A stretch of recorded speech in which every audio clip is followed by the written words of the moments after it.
Guys welcome to source point. चलिए आज हम लोग स्टार्ट करते हैं यहाँ पे विजन आइस की करंट अफेयर्स जो कि हमारी अप्रैल मंथ की चल रही है। इसमें भी हम लोग इंटरनेशनल रिलेशंस देख रहे हैं। तो आज थर्ड टॉपिक स्टार्ट करते हैं जिसमें हमारी ये टॉपिक है द इंडियन अंटार्कटिक बिल 2022। तो गवर्नमेंट के द्वारा ये बिल लाया गया है। अब ये लोकसभा में है। जब ये लोकसभा से पास होकर राज्यसभा से पास होकर फिर प्रेसिडेंट के द्वारा जब साइन किया जाएगा तब ये बिल कन्वर्ट हो जाएगा एक्ट में। इट मीन्स कि फिर ये कानून जो है इम्पॉर्टेंट होगा और हमारे देश में इसको लागू किया जाएगा। तब तक हम लोग समझते हैं कि इस बिल में क्या क्या प्रोविज़न है और मेनली ये बिल लाया क्यों गया है। आप देखो इस बिल का ज़रूरत इसलिए है क्योंकि आज की डेट में कुछ एक्टिविटीज़ जो है हमारी इंडिया की एक्टिविटीज़ अंटार्कटिक वाले रीजन में काफ़ी बढ़ चुकी है। हमारी रीजन अगर एक्टिविटीज़ इस रीजन में आप देखोगे तो बढ़ते जा रही है। इसलिए बहुत ज़्यादा ज़रूरी है कि हम लोग अपने हिसाब से अपनी डोमेस्टिक प्रोटोकॉल्स बनाए रखें जिससे कि जो भी एक्टिविटीज़ अंटार्कटिक वाले रीजन में हो रही है उसको हम लोग टाइम टू टाइम रेगुलेट कर सकें। सेकेंड है कि सॉवरेन रूल्स और रेगुलेशंस होनी चाहिए। इट मीन्स कि आप देखो कि हमारे देश में कोई कानून नहीं है अंटार्कटिक को लेकर। अंटार्कटिका में हमारे जो है काफ़ी प्रोग्राम वगैरह भी चलते हैं। तो अभी हम लोग एक एक करके देखेंगे। तो उसके लिए कोई कानून नहीं है। तो इंडियन एक्सपेडिशंस जो है वो यहाँ पे आप लोग देखो कि इंटरनेशनल लॉ के ही द्वारा यहाँ पे चलाया जाता है। तो एक एटलीस्ट हमारे देश का भी कानून होना चाहिए जो कि वहाँ पे रूल्स रेगुलेशन को फॉलो करे। साथ ही अंटार्कटिक जो ट्रीटी है इसकी इन्फोर्समेंट की बात की जाती है। एक अंटार्कटिक ट्रीटी है 1959 का जिसमें क्या है कि हम लोग सिग्नेटरी है। इट मीन्स कि इस कानून के ये एक इंटरनेशनल कानून है। इंटरनेशनल कानून के हर एक रूल्स रेगुलेशंस को हम लोग यहाँ पे फॉलो करते हैं मानते हैं। तो इसलिए यहाँ पे हम लोग सिग्नेटरी हैं और ये मैंडेटरी है सारे मेंबर कंट्रीज़ का कि इससे रिलेटेड जो प्रोविजंस है वो अपने देश में भी कानून बनाएं। तो इसलिए इसको देखते हुए इट मीन्स कि अंटार्कटिक ट्रीटी 1959 को देखते हुए हम लोग अभी अपने देश में कानून लेकर आ रहे हैं। फोर्थ यहाँ पे पॉइंट है कि एक्सटेंडिंग जुरिस्डिक्शन। इट मीन्स कि इंडियन कोर्ट का भी जुरिस्डिक्शन जो है वो अंटार्कटिक वाले रीजन तक भी पहुँचना चाहिए। तो आज तक आप देखो कि कोई भी रिकॉर्ड्स नहीं है क्राइम्स का। अगर क्राइम्स कोई भी यहाँ पे इंडियन एक्सपेडिशंस के दौरान जो है अगर यहाँ पे कोई भी क्राइम हो रहा है जैसे कि क्राइम अगेंस्ट अगर इन्वायरमेंट भी है तो हम लोग इसमें कुछ नहीं कर सकते। इसलिए ज़्यादा से ज़्यादा इंपॉर्टेंट है कि हम लोग अपनी जुरिस्डिक्शंस जो है हमारी जो इंडियन कोर्ट है अगर कोई क्राइम अंटार्कटिक वाले रीजन में होती है तो वो भी यहाँ पर देखा जा सके। ओके अब इस बिल में देखते हैं क्या क्या बातें हैं। इससे पहले यहाँ पे आप लोग देख सकते हो अंटार्कटिक के बारे में कुछ फैक्ट्स एंड फिगर्स समझ लेते हैं।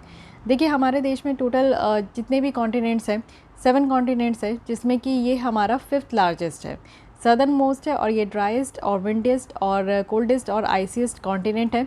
इट मीन्स कि ये सबसे सूखा है, यहाँ पे सबसे तेज़ हवा चलती है, ये सबसे ठंड भी है और सबसे आइसेस्ट यहाँ पे सबसे ज़्यादा आइस भी देखने को मिलेगा। नॉर्थ पोल में आपको जो है आर्कटिक सी देखने को मिलता है और साउथ पोल में आपको अंटार्कटिक सी देखने को मिलता है। तो ये अटलांटिक ओशन है, यहाँ इंडियन ओशन है, पैसिफिक ओशन है। तो इस तरीके से आप देख सकते हो कि जो अंटार्कटिक साइकिल है वो पूरी तरीके से अदर ओशन से घिरी हुई है। सबसे मेन है यहाँ पे साउथ पोल। तो साउथ पोल में आपको ये देखने को मिलेगा। उसके अलावा कुछ देख सकते हो ये है रॉन आइस शेल्फ है, ये है रॉस आइस शेल्फ है। यहाँ पे आपके वेडल सी है। तो वेडल सी जिसमें कि आपका एक करके यहाँ पे ग्लेशियर था जो कि बहुत ही बड़ा था और ये भी अभी जो है क्लाइमेट चेंज के कारण इट मीन्स कि क्लाइमेट चेंज का जो इम्पैक्ट है जिसमें कि हम लोग देख रहे हैं कि ग्लोबल वार्मिंग इंक्रीज़ हो रही है। तो इस तरीके से जो आइस शीट है वो ब्रेक डाउन हो रही है। फाइन, ये आप लोग देखो लार्सन आइस शेल्फ है। तो ये सब आइस शेल्फ है यहाँ पे। तो डिफरेंट नाम से ये जाना जाता है। तो इसको थोड़ा सा ध्यान रखिएगा। साथ ही अगर हम लोग देखें तो ये वर्ल्ड की हाईएस्ट कॉन्टिनेंट है। इसमें एवरेज एलिवेशन आप देख सकते हो 7200 फीट है। इट मीन्स कि ये 2200 मीटर्स जो है वो सी लेवल के अबव है। और क्योंकि यहाँ पे कोल्ड डेजर्ट क्लाइमेट है जो कि यहाँ पे कोल्ड टॉलरेंट जो लैंड प्लांट है और प्लांट लाइक ऑर्गेनिजम्स है उसको सपोर्ट करते हैं। साथ ही माउंट यहाँ पे एरेबस और डिसेप्शन आइलैंड है जो कि 2 यहाँ पे एक्टिव वोल्केनो है अंटार्कटिक वाले रीजन में। एक्टिव वोल्केनो और डॉर्मेंट वोल्केनो 2 तरीके के होते हैं। एक्टिव वोल्केनो कहने का मतलब है कि जो टाइम टू टाइम उस एरिया में आपको वोल्केनिक इरप्शंस देखने को मिलेगा। डॉर्मेंट कहने का मतलब है कि एक डिकेड में एक बार वो वहाँ पे वोल्केनिक इरप्शंस होती है या फिर नहीं की भी बराबर होती है। तो इसलिए माउंट एरेबस और डिसेप्शन आइलैंड ये याद रखना है कि दोनों कहाँ हैं, तो अंटार्कटिक वाले रीजन में है। अब देखते हैं कि इस बिल में क्या क्या बातें रखी गई है। सबसे पहली बात है यहाँ पे एप्लीकेबिलिटी।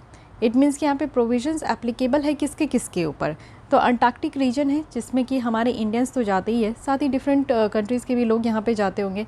तो यहाँ पे जो भी प्रोविज़न होगा इस कानून के तहत ये इंडियन और फॉरेन पर्सन के लिए होगा। कुछ वेसल्स और एयरक्राफ्ट के लिए होगा जो कि यहाँ पे इंडियन एक्सपेडिशन से ही इन्वॉल्व होंगे। साथ ही इस्टेब्लिशमेंट करनी है कमेटी की, वो भी अंटार्कटिक गवर्नेंस में और इन्वायरमेंटल प्रोटेक्शंस में, जो कि यहाँ पे हमारे सेक्रेटरी ऑफ मिनिस्ट्री ऑफ जो अर्थ साइंस है उसके द्वारा यहाँ पे चेयर्ड किया जाएगा। और इस कमेटी का काम है कि परमिट करना, यानी कि बहुत सारी जो एक्टिविटीज़ है उसको यहाँ पे परमिट करना। साथ ही आप देखो कि कुछ कंप्लाइंसेस है उसको इम्प्लीमेंट करना और इंश्योर करना। साथ ही यहाँ पे कुछ रेलिवेंट इन्फॉर्मेशन है उसको रिव्यू करना, या फिर कोई भी रेलिवेंट इन्फॉर्मेशन चाहिए तो उसको यहाँ पे लेना।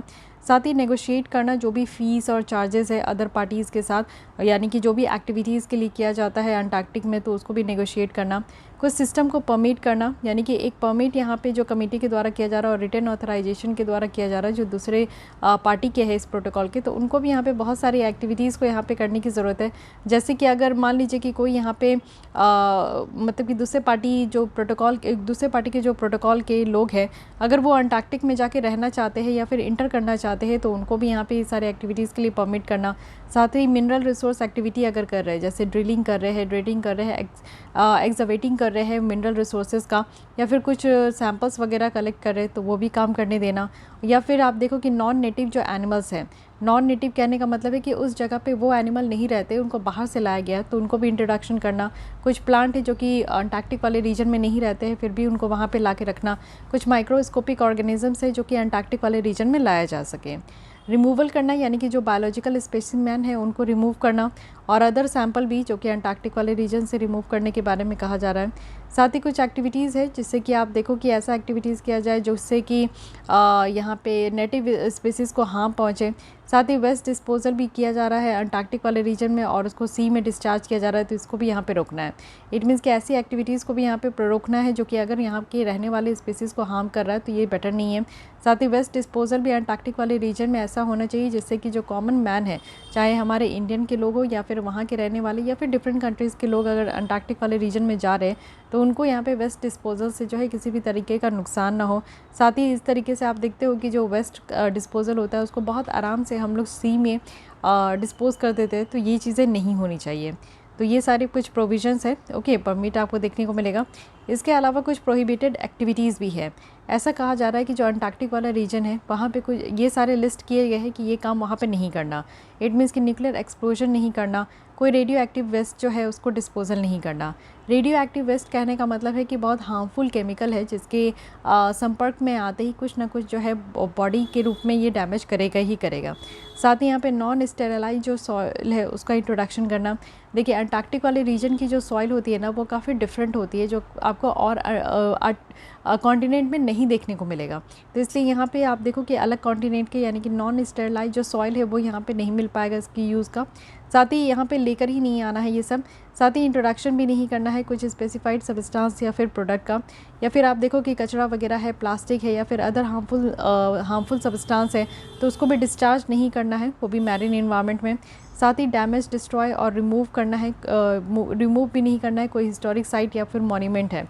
अंटार्कटिक वाले रीजन में आप देखो कि एक आध दो मॉन्यूमेंट्स हैं जो मुझे याद आ रहे हैं और साथ ही साथ कुछ हिस्टोरिक साइट्स हैं जिसको ना ही डैमेज करना है, ना ही डिस्ट्रॉय करना है और ना ही उसको वहाँ से रिमूव करना है। फाइन। साथ ही आप देखो पोजीशन, सेल और ऑफरिंग फॉर सेल, ट्रेडिंग हो गया, व्यापार करना, ट्रांसपोर्ट करना, ट्रांसफ़र करना या फिर कोई भी चीज़ को सेंड करना जो कि यहाँ पे इस कानून के प्रोविज़न को वायलेट करके और अगर किया जा रहा है तो उन सारी चीज़ों के लिए भी यहाँ पे परमिशन नहीं दी जाएगी। इसके अलावा आप देखो कि यहाँ पे स्ट्रिंजेंट पेनाल्टीज़ भी रखी गई है, यानी कि जो कानून बनाई गई है इसमें जो भी चीज़ परमिट की गई है, प्रोहिबिट की गई है और प्रोहिबिटेड अगर यहाँ पे एक्टिविटीज़ है, मान लीजिए कि कोई भी यहाँ पे जो है कुछ भी काम करते हैं, मान लीजिए गार्बेज ही यहाँ पे फेंक दिए, प्लास्टिक्स को ही फेंक दिए जो कि आम लोग जो है बीच के किनारे इसको ऐसा काम करते हैं तो उनके ऊपर पेनाल्टीज़ लगनी चाहिए, तभी तो वो सुधरेंगे, नहीं तो उनको लगेगा कि वो फ्री है और वो कहीं पर भी कुछ भी कर सकते हैं। तो इंडिया अदर एंडेवर अगर हम लोग अंटार्कटिक रीजन में देखें तो देखिए कुछ प्रोटोकॉल है इन्वायरमेंटल प्रोटेक्शन में जो कि अंटार्कटिक ट्रीटीज़ में है। तो यहाँ पे क्या है कि इन्वायरमेंटल प्रोटोकॉल इसको कहेंगे या फिर मैड्रिड प्रोटोकॉल कहेंगे जो कि इंडिया के लिए ये 1998 में आया। इंडिया यहाँ पे आप देखो कि नेशनल अंटार्कटिक जो प्रोग्राम है इसके भी हम लोग यहाँ पे एक कॉमन मेंबर है। Scientific committee of Antarctic research है इसके भी हम लोग मेंबर हैं। Commission for conservation and Antarctic जो मैरीन लिविंग रिसोर्सेज है इसके भी हम लोग मेंबर है। तो आप लोग देख सकते हो कि यहाँ पे जो मैरीन लाइफ है और साथ ही साथ यहाँ पे आप देख सकते हो कि जो स्पीसीज़ वगैरह है या फिर जो स्टैंडर्ड है वो यहाँ पे, तो उन सबको भी यहाँ पे देख के चलना है। इसलिए यहाँ पे आप देखो कि हम लोग कहाँ कहाँ पे मेंबर है, यानी कि अंटार्कटिक से रिलेटेड कुछ भी अगर यहाँ पे ऑर्गेनाइजेशन है तो उससे हम लोग यहाँ पे जो है कनेक्टेड है। साथ ही आप देखो कि हमारा रिसर्च स्टेशन है, सबसे बड़ी इंपॉर्टेंट बात तो यही है कि हमारा रिसर्च स्टेशन है मैत्री है जो कि यहाँ पे सिचिमशर हिल्स में है। भारती है जो कि लार्समैन हिल्स में है, जो कि दक्षिण गंगोत्री हम लोग इसको कहते हैं, और ये पहली इंडियन बेस है जिसको 1984 में इस्टेब्लिश किया गया था। अंटार्कटिक ऑपरेशन अगर हम लोग इंडिया का देखें तो करंटली ये फंड किया जा रहा है, बजट जो भी एलोकेट किया जा रहा है मिनिस्ट्री ऑफ अर्थ साइंस के द्वारा। तो यहाँ पे जितने भी खर्चे जितने भी यहाँ पे आपका जो भी फंड वगैरह है वो इस मिनिस्ट्री ऑफ अर्थ साइंस के द्वारा यहाँ पे दिया जाता है, ठीक है। उसके बाद अगर अंटार्कटिक ट्रीटी देख ले, विच इज़ वेरी इंपॉर्टेंट, तो इसको साइन किया गया था 1959 में, लेकिन ये जो फोर्स में आया था 1961 में। यहाँ पे टोटल 12 कंट्रीज़ है, लेकिन ये जानना है कि क्या हम लोग यहाँ पे है कि नहीं है। तो अब बिग नो, इट मीन्स कि अंटार्कटिक ट्रीटी को हम लोग यहाँ पे फॉलो नहीं करते हैं, फाइन। साथ ही पार्टीज़ अगर देखें तो आज के डेट में 54 कंट्रीज़ हैं, और अगर हमारी बात करें तो हम लोग ने ट्रीटी को 1983 में ज्वाइन किया था, और सून हम लोग यहाँ पे कंसल्टेटिव जो स्टेटस है उसको हम लोग फॉलो करेंगे। बाकी इस ट्रीटी का अगर ऑब्जेक्टिव देखें तो ऑब्जेक्टिव क्या है कि डीमिलिटराइज करनी है अंटार्कटिक को, और एक ऐसा जोन बनाना है जो कि न्यूक्लियर टेस्ट से बिल्कुल फ्री है, और ना ही यहाँ पे रेडियो एक्टिव जो वेस्ट है इसकी डिस्पोजल होती हो, और इंश्योर करना है कि एक ऐसा जगह है जो कि बिल्कुल पीसफुल पर्पस के लिए है। इट मीन्स कि अंटार्कटिक रीजन, जैसे कि आपके माइंड में भी एक पिक्चर क्रिएट होता है कि जहाँ पे सिर्फ बर्फ़ की सिल्लियाँ है, सिर्फ शांति शांति है, तो एक्चुअली वो होना चाहिए। साथ ही यहाँ पे इंटरनेशनल साइंटिफिक कोऑपरेशन जो है उसको भी प्रमोट करना है। साथ ही जो भी डिस्प्यूट है, जो टेरिटोरियल सॉवरेनिटी को लेकर डिस्प्यूट है, उसको साइड रखना है, ओके। ये जो ट्रीटी पार्टीज़ है इसको नेगोशिएट किया गया है 3 इंटरनेशनल एग्रीमेंट में, जो कि आपको अंटार्कटिक वाले रीजन में जो भी एक्टिविटीज़ है उससे देखने को मिलेगा। और इसमें है कि convention for the conservation of Antarctic seal, convention on the conservation of Antarctic marine living resources है, प्रोटोकॉल जो कि इन्वायरमेंटल प्रोटेक्शन है अंटार्कटिक ट्रीटी में, तो इसको ध्यान रखना है, ओके। तो ये तो मेन बात हुई, ठीक है। ये इससे देखिए डायरेक्टली क्वेश्चन बन सकता है, तो इसको ध्यान रखिएगा। अब आते ये देखते कि क्या क्या ऑफेंसेस है और इसके लिए क्या क्या पनिशमेंट है। देखिए, अगर न्यूक्लियर एक्सप्लोजन करते हैं अंटार्कटिक वाले रीजन में तो तैयार रहिए, रेडी रहिए 20 ईयर्स के लिए जेल में रहने के लिए, और साथ ही साथ 50 करोड़ का फ़ाइन देना है। तो आप देख सकते हो कि कितना ज़्यादा यहाँ पे पनिशमेंट का प्रोविज़न रखा गया है। अगर मान लीजिए कि मिनरल रिसोर्सेज के लिए ड्रिलिंग करते हैं, या फिर कोई नॉन नेटिव एनिमल्स या फिर प्लांट्स जो कि दूसरे कॉन्टिनेंट के उसको यहाँ पे इंट्रोड्यूस करते हैं, तो इसके लिए इम्प्रिजमेंट आपका 7 ईयर्स तक है, और जो फ़ाइन है वो 10 लाख से 50 लाख तक का है। तो इसके लिए भी रेडी रहना है, ओके। साथ ही आप देखो कि सेशन कोर्ट है जो कि पनिशेबल ऑफेंस को यहाँ पे ट्राई करेंगे। तो सेंट्रल गवर्नमेंट के द्वारा एक या एक से ज़्यादा जो है सेशन कोर्ट को यहाँ पे नोटिफाई किया जाएगा, और वो डेजिग्नेटेड कोर्ट होंगे, और इनका यही काम है कि वो टेरिटोरियल जुरिस्डिक्शंस जो भी है अंटार्कटिक वाले रीजन में उसको हियर करेंगे। कुछ और प्रोविज़न देख लेते हैं। Constitution of the Arctic fund जो कि अप्लाई किया गया है टुवर्ड्स द वेलफेयर ऑफ यहाँ पे अंटार्कटिक रिसर्च वर्क। साथ ही ग्रांट करना है, यानी कि स्पेशल परमिट देना है जो कमर्शियल फिशिंग वगैरह होती है। यहाँ पे secretariat of the commission for जो conservation of Arctic marine living resources है, उसके तहत आप देखो कि कमर्शियल फिशिंग के लिए भी यहाँ पे परमिट करना है। इंस्पेक्शन वगैरह की बात करें तो इंडिया में जो इंस्पेक्शन यहाँ पे ऑफिसर के द्वारा किया जाता है, तो ये सेंट्रल गवर्नमेंट के द्वारा ही डेजिग्नेट किया जाएगा, और ये होंगे एज एन इंस्पेक्टर। साथ ही यहाँ पे इंस्पेक्शन टीम भी होगा जो कि अंटार्कटिक वाले रीजन में पूरी तरीके से इंस्पेक्शन किया जाएगा। स्पेसिफाई की जाएगी ड्यूटीज़, लाइबिलिटीज़, और साथ ही साथ एक वेस्ट क्लासिफिकेशन सिस्टम को इस्टेब्लिश किया जाएगा, और वेस्ट मैनेजमेंट प्लान भी लाई जाएगी। तो एक हॉलिस्टिक अप्रोच आप देख सकते हो इस बिल के द्वारा यहाँ पे बताया जा रहा है। अब देखिए यहाँ पे रिलेटेड न्यूज़ है कि जो आइस शेल्फ है वो कोलैप्स हो गया है ईस्टर्न अंटार्कटिक में, और फर्स्ट टाइम आप देखो कि जितना भी सैटेलाइट इमेज अवेलेबल है, तो साइंटिस्ट के द्वारा यहाँ पे एक कॉर्गर जो आइस शेल्फ है ईस्टर्न यहाँ पे अंटार्कटिक में, तो वो उसमें ब्रेकडाउन देखने को मिला है। और ये इसलिए हुआ है क्योंकि आप देखो कि एक तो टेम्परेचर बहुत ज़्यादा बढ़ते जा रहे हैं दोनों में, साउथ पोल में और नॉर्थ पोल में, जिसके कारण जो एवरेज टेम्परेचर है वो भी बहुत ज़्यादा बढ़ चुका है। एवरेज टेम्परेचर बढ़ते जाएगा तो ऑब्वियस है कि जितने आइस शेल्फ होंगे, जितने ग्लेशियर होंगे वो पिघलते जाएंगे। तो सेम थिंग हैपेंड हियर, और न्यू रिसर्च हाईलाइट कर रही है यहाँ पे कि अंटार्कटिक जो है एक क्लाइमेट टिपिंग पॉइंट अप्रोच करेगा कब, तो 2060 तक। इट मीन्स कि एक आप देख सकते हो कि सैचुरेशन पॉइंट जो है वो यहाँ पे आपका आएगा कब तक, 2060 तक। क्लाइमेट टिपिंग पॉइंट कहने का मतलब है कि एक ऐसा पॉइंट आ जाएगा जहाँ पे स्मॉल चेंज के कारण भी जो है बहुत बड़ा चेंज होने वाला है हमारे अर्थ सिस्टम में। ग्लोबली अगर हम लोग देखें तो हमारे पास टोटल 9 क्लाइमेट टिपिंग पॉइंट्स है, और अंटार्कटिक आइस शीट्स भी इसमें एक है। तो इसलिए आप देखो कि ऑल ओवर द ग्लोब की बात की जाती है कि टोटल 9 क्लाइमेट टिपिंग पॉइंट है, तो इसलिए यहाँ पे सबसे सेंसिटिव एरिया यही है। इसके अलावा आप देखो कि एविडेंस है यहाँ पे जहाँ पे टिपिंग पॉइंट जो है वो इस तरीके से होता है, जो कि जैसे हम लोग पोस्ट डिकेड में देख रहे हैं, तो यही चीज़ है कि सब टिपिंग पॉइंट है, एक दूसरे से कनेक्टेड है लोग, तो इसको ध्यान रखना है। तो यहाँ पे एक एक करके देख लेते हैं। जैसे कि आप देखो कि ये जो ए वाला रीजन है साउथ अमेरिका है, यहाँ पे अमेज़न रेन फॉरेस्ट है, क्योंकि अमेज़न रेन फॉरेस्ट देखने को मिलेगा। और आज के डेट में यहाँ पे फ्रीक्वेंट ड्रॉट है, यानी कि सूखा वाला जो है ड्रॉट लाइक कंडीशन अराइज हो चुकी है। वहीं अगर हम लोग बी देखें तो बी में आपको देखने को मिलेगा कि आर्कटिक सी आइस है, ठीक है। तो ये आप देखो कि यहाँ पे आर्कटिक सी आइस कहा जा रहा है, ये ग्रीनलैंड वाला एरिया में। सी की अगर हम लोग बात करें तो सी में क्या है, अटलांटिक सर्कुलेशन है, ये हमारा सी, जिसमें कि आपका अटलांटिक सी देखने को मिलेगा।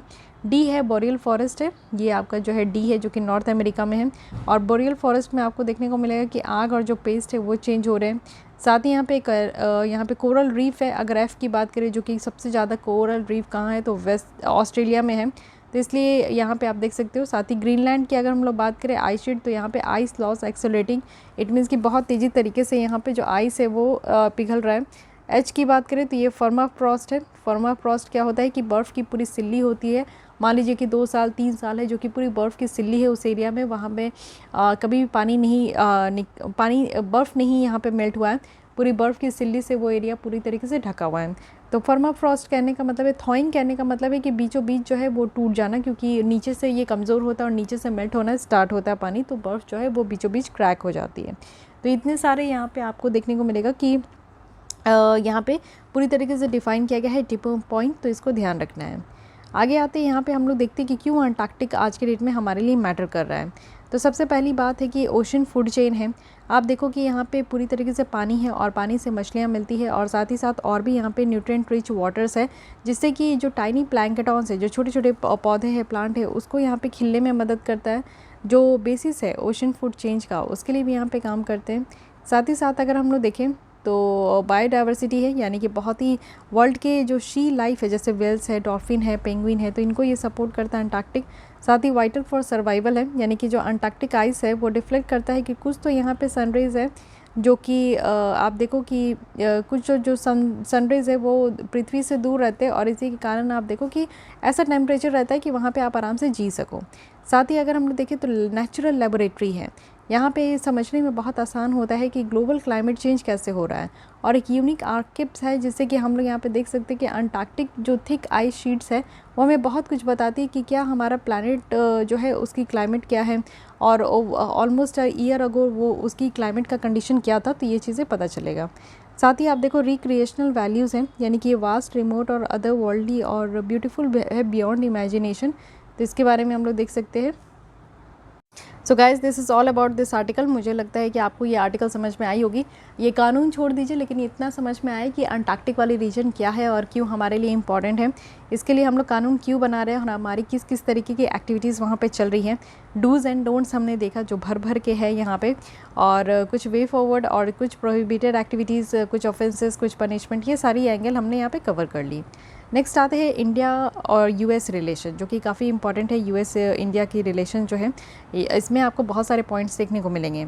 अभी इसलिए न्यूज़ में है ना, क्योंकि 4th 2+2 डायलॉग हुआ है इंडिया और यूएस के बीच में, और ये कहाँ हुआ, तो यूएस के वाशिंगटन डीसी में हुआ है।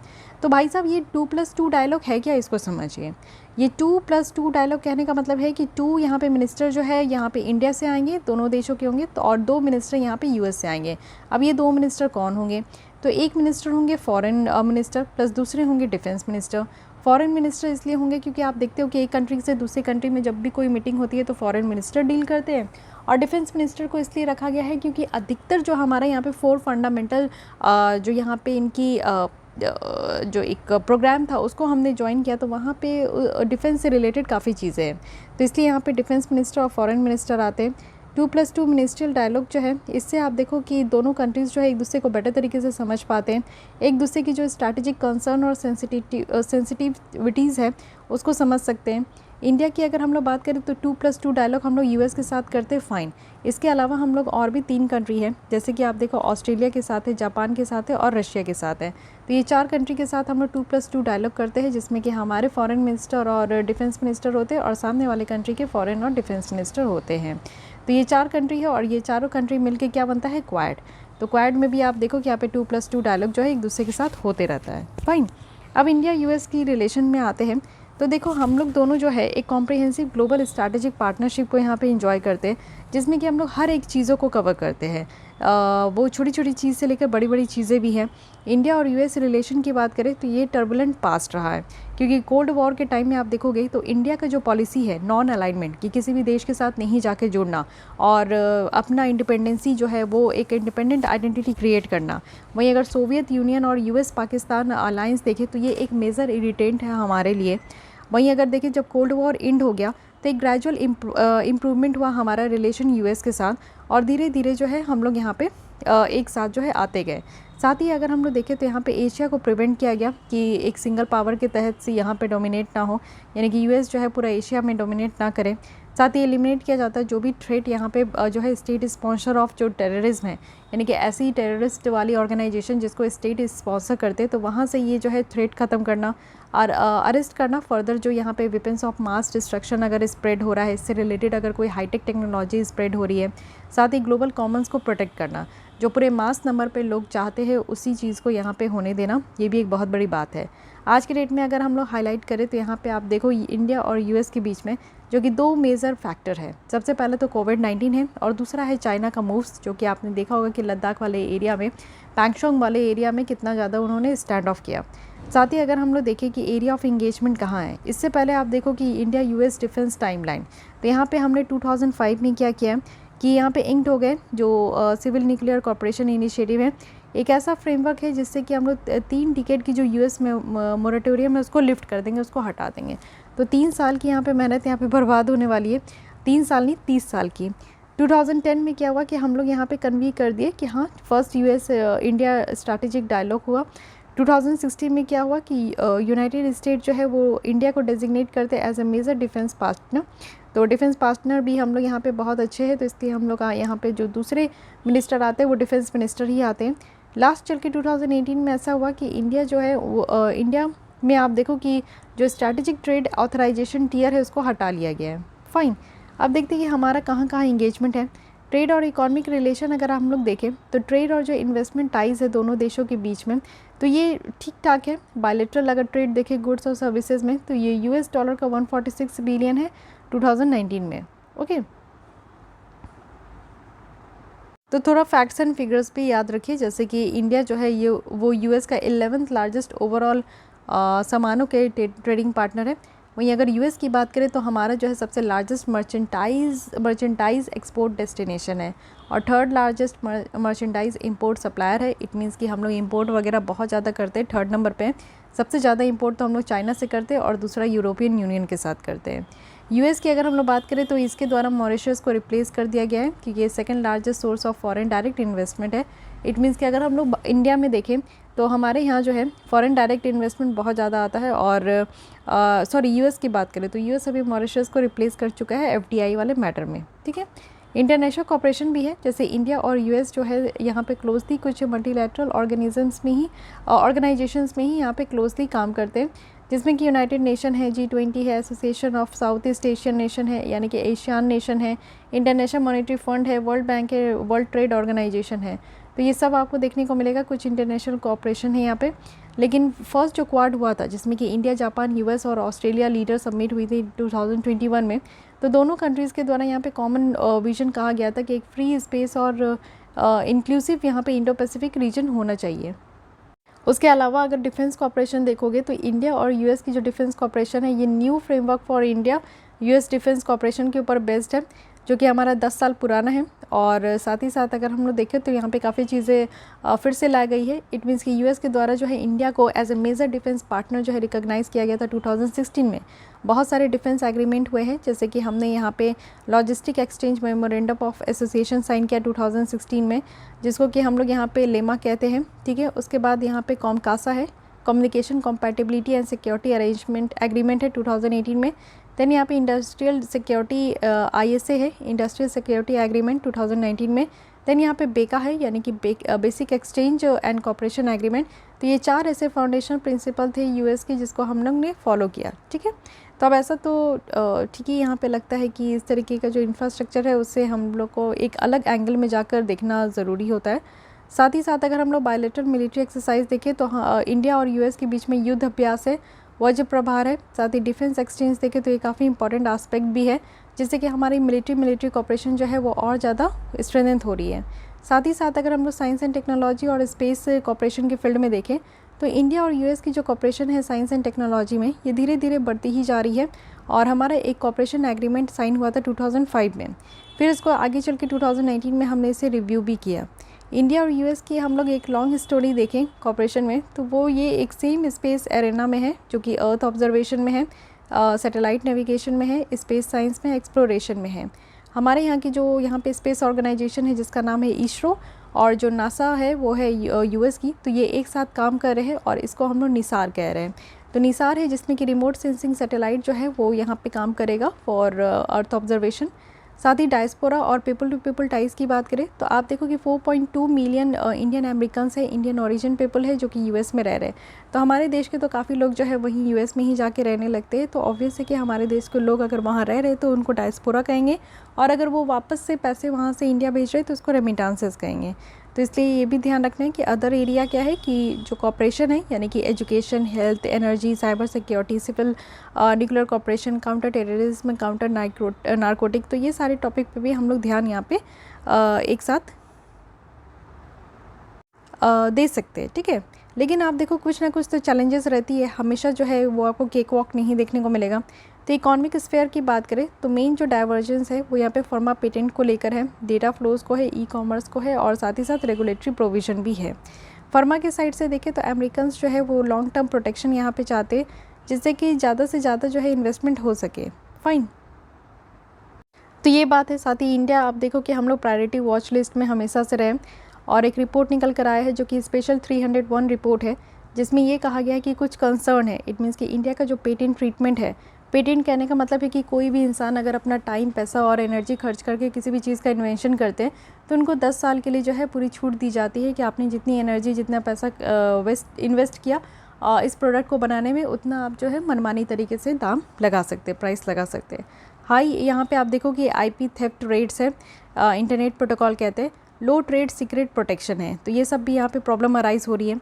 यूएस की बात करें तो ये कंसर्न है किस लिए, तो इन्वेस्टमेंट बैरियर को लेकर, क्योंकि इंडिया का रेस्ट्रिक्टिव रूल्स रहा है ई कॉमर्स प्लेटफॉर्म को लेकर। तो आप जानते हो कि ई कॉमर्स प्लेटफॉर्म है, और यहाँ पे आप देखो कि लिवाई टैक्स भी लगाया जाता है, इक्वलाइजेशन टैक्स भी हमारे द्वारा लगाया गया, कि बहुत सारे कंपनी हैं, जैसे आप ई कॉमर्स कंपनी देखो कि अमेज़न है, फ्लिपकार्ट है, या फिर ये क्या करते हैं कि मनचाहा तरीके से ये जो है प्राइस डाउन करते हैं, और जो रिटेल मार्केट है उनको अल्टीमेटली लॉस सहना पड़ता है। तो इसलिए यहाँ पे ये काम किया जाता है। दो कंट्रीज़ आप देखो कि लो इंटेंसिटी ट्रेड वॉर में रहते हैं, और वो भी टैरिफ वगैरह को इम्पोज़ किया जाता है, ट्रेड वगैरह को रेस्ट्रिक्ट किया जाता है। साथ ही अगर हम लोग देखें तो यहाँ पे इंडिया का जो टैरिफ रिजिम है वो थोड़ा डिफ़िकल्ट है, स्पेशली अगर एग्रीकल्चर वाले सेशन में देखें तो। इंडिया के द्वारा आप देखो कि जो यूएस की स्टील हम लोग यूज़ करते हैं, एल्यूमिनियम टैरिफ यूज़ करते हैं, इसको ख़त्म करने की बात की जा रही है। इसी के साथ अगर हम लोग देखें तो यूएस के द्वारा भी इंडिया की जो डेवलपिंग कंट्री स्टेटस है ये भी कैंसिल किया गया था, और हमें यहाँ पे डेवलपिंग कंट्री से हटाकर हमें डेवलप्ड कंट्री के स्टेटस दे दिया गया था। तो ये भी एक कॉज ऑफ कंसर्न है। स्ट्रैटेजिक और सिक्योरिटी स्फेयर अगर हम लोग देखें तो हम दोनों कंट्रीज़ के बीच में एक फॉर्मल अलायंस की कमी है, ठीक है, और हम लोग जो है रिलक्टेंट रहते हैं कि हम लोग को फुल्ली प्लग्ड होना है यूएस डिफेंस सिस्टम जैसा, क्योंकि हमारी लॉन्ग स्टैंडिंग जो कमिटमेंट है नॉन अलाइनमेंट का, क्योंकि हम लोग ने कोल्ड वॉर के बाद ही ये डिसाइड कर लिया था कि हम लोग ना ही रशिया को ज्वाइन करेंगे ना ही यूएस के साथ जाएंगे, हम लोग अपनी आइडेंटिटी बनाएंगे, वो भी इंडिपेंडेंट। तो उसी का आज की डेट में भी आप देखो कि यही चीज़ें कही जाती है कि हम लोग काफ़ी रिलक्टेंट है कि हम लोग फुल्ली प्लग्ड हो जाए यूएस डिफेंस सिस्टम में। साथ ही अगर हम लोग देखें तो यूएस का विड्रॉवल भी आप देखो अफ़गानिस्तान से, तो अफ़गानिस्तान में जब तालिबान का कब्जा हो गया तो यूएस ने उसको छोड़ के चला गया। काउंटर टेररिज्म कॉपरेशन भी आप देखो इंडिया और यूएस के बीच में, जो कि काफ़ी डिफ़िकल्ट है। साथ ही अमेरिका की जो एडवर्सरीज़ है, जैसे कि आप देखो सेक्शन एक्ट है, सेंक्शन लगाने का काटसा, तो इसको भी काउंटर करना। काटसा की अगर बात करें जिसमें ये कहा गया है कि जो डिफेंस परचेजर्स है उनको रेस्ट्रिक्ट किया जाता है रशिया, ईरान और नॉर्थ कोरिया से, और साथ ही साथ आप देखो कि रशिया को यहाँ पे डिक्लेयर किया गया है कि यूएस का ये कॉम्पिटिटर और एडवर्सरी है, जो कि ऑब्वियस है भी, इसके बारे में भी ध्यान रखना है। साथ ही यूएस के साथ कुछ कंसर्न भी यहाँ पे एक्सप्रेस किया जाता है, जैसे न्यू स्ट्रीम्स ऑफ आर्म है, जैसे कि S-400 एयर डिफेंस सिस्टम है, जो कि हम लोग रशिया से परचेज़ करते हैं, और यूएस के द्वारा भी कहा जाता है कि कई बार कि ये डिफेंस सिस्टम हमारे उनकी तरफ से हम लोग ले लें, बट हमारी डील यहाँ पे रशिया के साथ हो गई तो हम लोग रशिया से इसे परचेज़ करते हैं। साथ ही WTO का भी इश्यूज़ आप देखो, वर्ल्ड ट्रेड ऑर्गेनाइजेशन है, इनकी भी इश्यूज़ जो है बहुत डाइवर्स इन नेचर है। 2 नेशन एट ए टाइम जो कि WTO को यूज़ करते हैं जिससे कि ट्रेड रूल्स वगैरह वो इन्फोर्स करे और सेटल करे जो ट्रेड डिस्प्यूट वगैरह है एक दूसरे के अगेंस्ट में। और इसी के साथ आप देखो कि यहाँ पे कुछ जो है डेवलप कंट्रीज़ है जो कि क्रिटिकल है इंडिया, चाइना और अदर्स को for self designating as a developing countries. तो कुछ यहाँ पे कंट्रीज़ है जो कि आप देखो कि खुद को ही डेवलपिंग कंट्रीज़ के कैटेगरी में रखते हैं, बट US ऐसा नहीं मानता है। ठीक है, रोड अहेड बताया जा रहा है कि लॉन्ग टर्म कन्वर्जेंस करने की ज़रूरत है। ऑब्वियस है कि हमारी और US की रिलेशन बेटर है, लेकिन फिर भी एक लॉन्ग टर्म में बेटर होना चाहिए। इंडिया और जो चाइना का चैलेंजेस है, रीजनल है, ग्लोबल एस्पिरेशंस है, इंक्रीजिंग रोल हो रहा है मल्टीलैटरल फोरम में, तो एक ग्रोइंग एक्सेप्टेंस है कि किस तरीके से US कॉर्पोरेशन में हमारी जो रिलायंस है वो बढ़ती जा रही है। टर्निंग चैलेंजेस है, हम लोग जो चैलेंजेस उसको अपॉर्चुनिटी में कन्वर्ट कर सकते हैं। क्वाड का सपोर्ट है जिसमें कि इंडिया, US, चाइना और जापान और ऑस्ट्रेलिया है। तो क्वाड का सपोर्ट है जिसमें कि आप देखो कि हमारी जो फार्मास्यूटिकल इंडस्ट्री है जिसमें कि हम लोग जेनरिक मेडिसिन में सबसे ज़्यादा एक्सपोर्ट करते हैं, टॉप लेवल पे एक्सपोर्ट करते हैं, तो हम लोग यहाँ पे मैन्युफैक्चर वैक्सीन्स को काफ़ी ज़्यादा हेल्प कर सकते हैं कि ग्लोबल डिस्ट्रीब्यूशन करें। US का डिसीजंस जो है कि हम लोग यहाँ पे जो डिमांड है, जैसे इंडिया क्विकली कमिट करे नेट ज़ीरो इमिशन, तो इस डिमांड को भी आप देखो कि अवॉइड करता है। तो बहुत सारी चीज़ है जो अवॉइड करते हैं, तो उसको भी हम लोग को एक पोटेंशियली तरीके से ट्रांसफॉर्म करना होगा कि ये चैलेंज है, लेकिन चैलेंज को हम लोग को यहाँ पे अपॉर्चुनिटी में कन्वर्ट करना है। साथ ही बहुत सारे डिफरेंसेस है उसको भी मैनेज करना होगा, यानी कि एक दूसरे के कंसर्न को समझने की ज़रूरत है। 2 रिलेशन जब भी होता है तो उसमें एक दूसरे को समझना ज़रूरी होता है। आप देखो कि यहाँ पे एक्सेप्शन है, चाबार पोर्ट है, तो चाबार पोर्ट कहाँ बनाया गया है ये आपको बताना है, और चाबार पोर्ट बनाने का क्या पर्पस है, ये सेकंड क्वेश्चन आपके लिए है। ठीक है, तो ये यहाँ पे अप्रिशिएशन तो इंडिया को किया ही जाता है, बट फिर भी आप देखो कहीं ना कहीं ये कहा जाता है कि हम लोग रशिया के आर्म्स में ज़्यादा डिपेंडेंट है। ठीक है, साथ ही अगर हम लोग आगे चले तो गवर्नमेंट ऑफ इंडिया के द्वारा यहाँ पे कंसीडर किया गया है कि कुछ जो डिप्लोमेटिक कैपिटल्स है उसको डिवोट करना, जिससे कि जो पॉसिबल सोल्यूशन है वो नेगोशिएट हो सके और जो सेंक्शन वगैरह लगाया जाता है उसको अवॉइड कर सके। इंडिया के द्वारा आप देखो कि ग्रेटर ओपननेस एक्सपेक्ट किया जा रहा है US के साथ कि वो कॉपरेट करे। साथ ही इंडिया की जो नीड्स है इमर्जिंग एरिया में, जैसे डिजिटल टेक में, ई-कॉमर्स में, तो इसमें हमें US का सपोर्ट चाहिए, तो US का सपोर्ट को हम लोग यहाँ पे एक्सपेक्ट कर रहे हैं। साथ ही हमें यहाँ पे डीपर अप्रिशिएशन करने की ज़रूरत है इंडियन वैल्यूज़ को लेकर, यानी कि इंडिया की अपनी खुद यूनिक हिस्ट्री और पॉलिटिक्स है, तो इसको लेकर यहाँ पे हमारी जो यहाँ पे अप्रिशिएशन है वो तो बनती है। तो ये बातें हैं हमारे बीच में, इंडिया और US के बीच में, तो इसको ध्यान रखना है। काफ़ी अच्छी आर्टिकल है, यहाँ पे सारी एंगल को कवर किया गया है, तो आई होप कि आपको यहाँ पे समझ में आया होगा। तो इंडिया और US की रिलेशन हम लोग यहाँ पे देख रहे हैं, 2+2 डायलॉग हुआ है। तो इसके अलावा हम लोग काफ़ी और एंगल को भी कवर किए, जैसे इंडिया US की जो रिलेशन है उसको हम लोग ने देखा, और हमारा जो डिफेंस टाइमलाइन है उसको भी हम लोग ने देखा। 2005 से लेकर 2018 तक कहाँ कहाँ इंगेजमेंट है हमारा, चाहे वो ट्रेड हो, इकोनॉमिक रिलेशन हो, इंटरनेशनल कॉपरेशन हो, डिफेंस कॉपरेशन हो, साइंस एंड टेक कॉपरेशन हो, डायस्पोरा हो, ये सारे एरिया में हम लोग यहाँ पे सपोर्ट कर रहे हैं। चैलेंजेस कहाँ हैं, इकोनॉमिक स्फेयर है, साथ ही साथ अगर देखिए स्ट्रैटेजिक और सिक्योरिटी स्फेयर है, तो ये भी आप देख सकते हो कि सिक्योरिटी की कमी है, हमें जो है कई बार आप देखो कि प्रॉब्लम अराइज होती है। अमेरिका का जो एडवर्सरीज़ है, यानी कि सैंक्शन एक्ट है, किसी के ऊपर भी सैंक्शन लगा देना। ईरान के ऊपर आप देखो कि सैंक्शन लगाने के कारण हमारे ऊपर काफ़ी परेशानी हुई थी। इंडिया के ऊपर इम्पैक्ट बहुत बुरा हुआ था, क्योंकि हम लोग इम्पोर्ट हब कंट्री है ना, काफ़ी कुछ इम्पोर्ट कराते हैं। तो हम लोग यहाँ पे वेस्ट एशिया से, गल्फ़ कंट्री से तेल वगैरह, गैस वगैरह इम्पोर्ट कराते, जो कि ईरान के ऊपर सैंक्शन लगने के बाद काफ़ी प्रॉब्लम अराइज हो गई थी। साथ ही रोड अहेड में बताया जा रहा है कि हमें लॉन्ग टर्म कन्वर्जेंस लेने की ज़रूरत है, और सिक्योरिटी और प्रॉस्पेरिटी पे ध्यान देना है। जो भी चैलेंजेस है हम दोनों देशों के बीच में, उसको अपॉर्चुनिटी में कन्वर्ट करना है और एक दूसरे के कंसर्न को समझना है। फाइन, तो गाइस आज के लिए हम लोग यहीं पे रखते हैं, फिर नेक्स्ट आर्टिकल कल स्टार्ट करेंगे। I hope you like this video. अगर आपको ये वीडियो अच्छी लगती है तो लाइक कीजिए। डेली बेसिस पे विज़न आइज़ की जो मैगजीन है उसको देखने के लिए हमारे चैनल को सब्सक्राइब करके हमारे फैमिली का पार्ट बन सकते हैं। तो मिलती हूँ कल इसी टाइम पे। आज के लिए बस इतनी। Thank you.